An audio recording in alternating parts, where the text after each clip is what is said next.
नमस्कार फ्रेंड्स, मैं विक्रम टोंगिया अपने YouTube channel C Vikram Tongia पर आपका स्वागत करता हूं। आज ये फ्रेंड्स मेरा वीडियो जो रहेगा वो गवर्नमेंट के द्वारा छोटे व्यापारी के लिए काफी बड़ी रियायत दी गई है, क्वार्टरली रिटर्न मंथली पेमेंट, जो कि 1 जनवरी 2021 से एप्लीकेबल हो रहा है।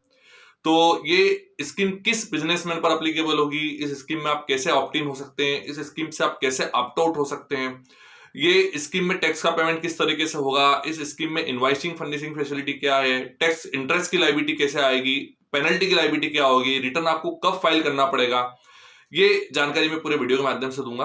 तो कृपया मेरे वीडियो के अंत तक बने रहें और मेरे YouTube channel CA Vikram Tongia को जरूर लाइक और सब्सक्राइब कीजिए। सबसे पहले बात करते हैं कि स्कीम किस क्लाइंट पर एप्लीकेबल होगी। तो इसके लिए 2 कंडीशन है।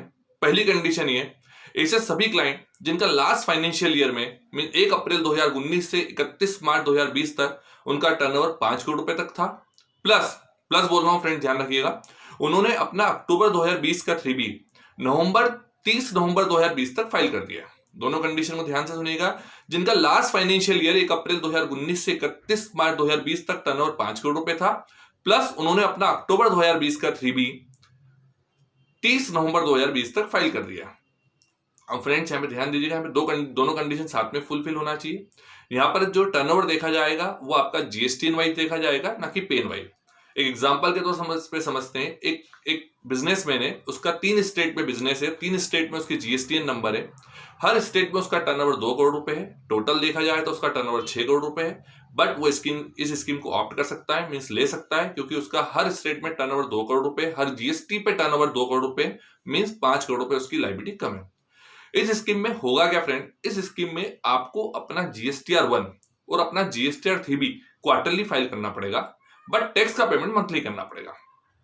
यहां पर यदि कोई इस स्कीम को ऑप्ट करता है तो उसे जनवरी फरवरी मार्च 21 का जीएसटीआर 1 उसको 13 अप्रैल 2021 के पहले फाइल करना पड़ेगा, प्लस जनवरी फरवरी मार्च का उसको जीएसटीआर 3B 22 और 24 अप्रैल, जो अगले महीने की 22 और 24 अप्रैल आती है, उसके पहले उसे फाइल करना पड़ेगा। यहां पर टैक्स का पेमेंट मंथली होगा। जनवरी में टैक्स कैसे बनेगा उसको हम थोड़ा आगे समझते हैं, बट जनवरी में जो भी उसकी टैक्स लायबिलिटी है उसको 25 फरवरी तक पे करना पड़ेगी। फरवरी में जो भी उसकी टैक्स लायबिलिटी है उसको अगले महीने की 25 तारीख मीन 25 मार्च तक पे करना पड़ेगी। और मार्च में उसकी जो भी इस क्वार्टर के एंड वाले मंथ में जो भी उसकी टैक्स लायबिलिटी है वो उसे जीएसटीआर 3B फाइल करने के पहले, जो कि 22 और 24 अलग अलग स्टेट्स के लिए डेट है, उसके पहले उसे पे करना पड़ेगा। अब फ्रेंड्स आगे बात करते हैं इस स्कीम में आप कैसे आ सकते हो। इस स्कीम में कभी भी आप किसी भी क्वार्टर में आ सकते हैं और किसी भी क्वार्टर में आप स्कीम को ऑप्ट आउट कर सकते हैं, ऑप्ट इन भी कर सकते हैं, ऑप्ट आउट भी कर सकते हैं। एक एग्जाम मीन्स अपन ये समझते हैं कि कोई बिजनेसमैन है, यदि वो अप्रैल मई जून में क्वार्टरली रिटर्न फाइल करता है, बट वो चाहता है कि मैं जुलाई अगस्त सितंबर में मंथली रिटर्न फाइल करूं, वो कर सकता है। वो जुलाई अगस्त सितंबर में मंथली रिटर्न फाइल करता है, सपोज सोचता है कि मैं अक्टूबर नवंबर दिसंबर में क्वार्टरली रिटर्न फाइल करूं, वो कर सकता है। हर क्वार्टर में आप इस स्कीम को ऑप्ट कर सकते हैं, हर क्वार्टर से आप इस स्कीम को ऑप्ट आउट भी कर सकते हैं। लेकिन आपने एक बार यदि सिलेक्ट कर लिया तो डिफॉल्ट वही स्कीम वो चलती रहेगी। अब कैसे आप ऑप्ट इन करेंगे, कब कर सकते हैं।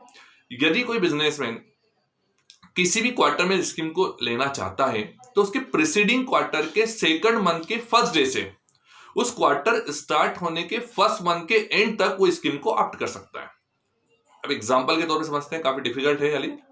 यदि कोई बिजनेसमैन अप्रैल मई जून 2021 में इस स्कीम को ऑप्ट करना चाहता है तो वो प्रीसीडिंग क्वार्टर के सेकंड मंथ के फर्स्ट डे से, जो वर्ड बोला है प्रीसीडिंग क्वार्टर के सेकंड मंथ के फर्स्ट डे से, मींस वो 1 फरवरी 2021 से उस क्वार्टर स्टार्ट होने के फर्स्ट मंथ के एंड तक, मतलब 1 फरवरी 2021 से वो 30 अप्रैल 2021 तक कभी भी इस स्कीम को ऑप्ट कर सकता है। बट कंडीशन ये है कि उसने अपने प्रीसीडिंग सारे रिटर्न फाइल कर दिए। ये स्कीम को ऑप्ट करने का तरीका है। अब यहां पर एक अगली बात आती है, एक नई स्कीम गवर्नमेंट लेके आई है, इनवॉइसिंग फर्निशिंग फैसिलिटी। ये है क्या फ्रेंड, इसको भी समझते हैं कि ये रिटर्न तो अपना क्वार्टरली फाइल करेंगे, लेकिन सामने वाला बिजनेस, यदि कोई बिजनेसमैन किसी बिजनेसमैन को, मतलब एक रजिस्टर्ड पर्सन को माल बेचता है, तो वो चाहता है कि उसके 2A में वो क्रेडिट दिखने लग जाए। तो गवर्नमेंट यहाँ पर एक सेम जीएसटी, ये कुछ नया नहीं है, जीएसटीआर 1 की तरह गवर्नमेंट एक इनवॉइसिंग फर्निशिंग फैसिलिटी लाई है। यदि कोई बिजनेसमैन किसी बिजनेसमैन को रजिस्टर्ड पर्सन को माल बेचता है तो वो इनवॉइसिंग फर्निशिंग फैसिलिटी में वो इनवॉइस को अपलोड कर सकता है, ताकि सामने वाले पर्सन को उसकी क्रेडिट दिखने लग जाए। ये इनवाइसिंग फर्निशिंग फैसिलिटी हर महीने की 13 तारीख को, हर महीने खत्म होने के अगले महीने की 13 तारीख के पहले उसे करना पड़ेगा। ये भी कोई कंपलसरी नहीं है फ्रेंड्स, ये भी ऑप्शनल है।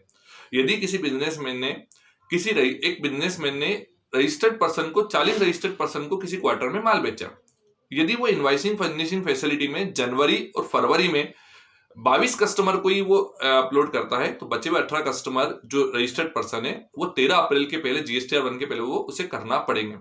ऑप्शनल भी है, यदि कोई नहीं करता है तो भी कोई इशू नहीं है। यहाँ पर वो GSTR 1 के पहले सारे 40 के 40 इनवाइस वो अपलोड कर सकता है। अब यहाँ पर बात आती है टैक्स पेमेंट की। यहाँ पर टैक्स का पेमेंट कैसे होगा, जो मैं आपको पहले बता चुका हूं कि टैक्स का पेमेंट हर मंथ के खत्म होने के अगले महीने की 25 तारीख के पहले आपको टैक्स का पेमेंट करना पड़ेगा। अब यहाँ टैक्स पेमेंट में गवर्नमेंट 2 मेथड लेके आई है, एक फिक्स सम मेथड लेके आई है, एक सेल्फ असेसमेंट मेथड लेके आई है। फिक्स सम मेथड क्या बोलती है फ्रेंड? फिक्स सम मेथड ये बोलती है कि आपने लास्ट मंथ या लास्ट क्वार्टर में जितना टैक्स पे किया था, पहले कंडीशन समझ से लास्ट मंथ वाली, आपने लास्ट मंथ में जितना टैक्स पेड किया था इंडिविजुअल वाइज IGST में, CGST में, SGST में और सेज में, उतना ही टैक्स आपको 100% टैक्स आपको इस मंथ में भी पे करना पड़ेगा। यदि कोई businessman last month monthly return में था और उसने IGST 100 रुपीज पे किया था, CGST 100 रुपीज पे किया था, SGST 100 रुपीज पे किया था और सेज में 100 रुपीज पे किया था, तो उसे इस मंथ भी IGST 100 rupees, CGST 100 rupees, SGST 100 rupees और सेज 100 रुपीज पे करना पड़ेगा।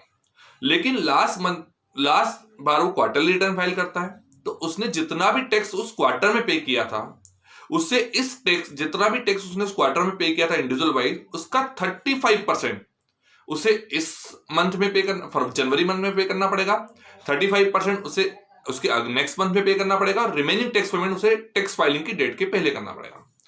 एक एग्जांपल समझते हैं। यदि कोई बिजनेसमैन अप्रैल मई जून में क्वार्टरली रिटर्न फाइल करता है, तो उसने अप्रैल मई जून में IGST का 100 रुपीज टैक्स पे किया था, CGST का 100 रुपीज किया था, SGST का 100 रुपीज किया था और सेज उसने 100 रुपीज किया था, तो उसे जब अपना अप्रैल मई जून जुलाई का जब वो GSTR टैक्स का पेमेंट की लायबिलिटी आएगी, तो उसे जुलाई में जो लास्ट क्वार्टर में टैक्स पे किया था उसका 35% उसे जुलाई में पे करना पड़ेगा, 35% उसे अगस्त में पे करना पड़ेगा और रिमेनिंग टैक्स पेमेंट उसे GSTR 3B फाइल करने के पहले करना पड़ेगा। ये रही बात फ्रेंड्स टैक्स पेमेंट की, सेल्फ असेसमेंट की। अब सेल्फ असेसमेंट की बात करते हैं। सेल्फ असेसमेंट मेथड होती क्या है? सेल्फ असेसमेंट मेथड में हमें हमारी जो भी टैक्स लायबिलिटी बनती है हम खुद उसका एनालिसिस करेंगे, हमारी 2A में हम हमारी क्रेडिट देखेंगे और हमारे सेल कितनी उसका एनालिसिस करेंगे, जो डिफरेंस अमाउंट है उसे हमें हर महीने की खत्म होने की अगले महीने की 25 तारीख के पहले हमें उसे पे करना पड़ेगा। अब फ्रेंड्स बात करते हैं यहाँ पे इंटरेस्ट की। यदि कोई क्लाइंट कम टैक्स पे करता है तो उस पर डेफिनेटली इंटरेस्ट की लायबिलिटी गवर्नमेंट चार्ज करेगी। इंटरेस्ट की लायबिलिटी आप पर सेक्शन 50 के अनुसार चार्ज होगी और ये किस तरह होगी, इसका प्रोविजन किस तरह आएगा, हम इसको नेक्स्ट वीडियो के माध्यम से देखेंगे। सेम यहाँ पर पेनल्टी भी लगेगी। यदि आप अपना रिटर्न लेट फाइल करते हैं तो आपको पेनल्टी भी लगेगी और सेम जो ओल्ड प्रोविजन में पेनल्टी थी वही पेनल्टी यहाँ पे भी लगी गई है। तो ये स्कीम बिजनेसमैन के लिए दी गई है, छोटे बिजनेसमैन है, तो कृपया इस स्कीम को ऑप्ट कीजिए। और मेरा वीडियो आपको कैसा लगा इसको जरूर बताइए। मेरे वीडियो को जो लाइक और सब्सक्राइब कीजिए।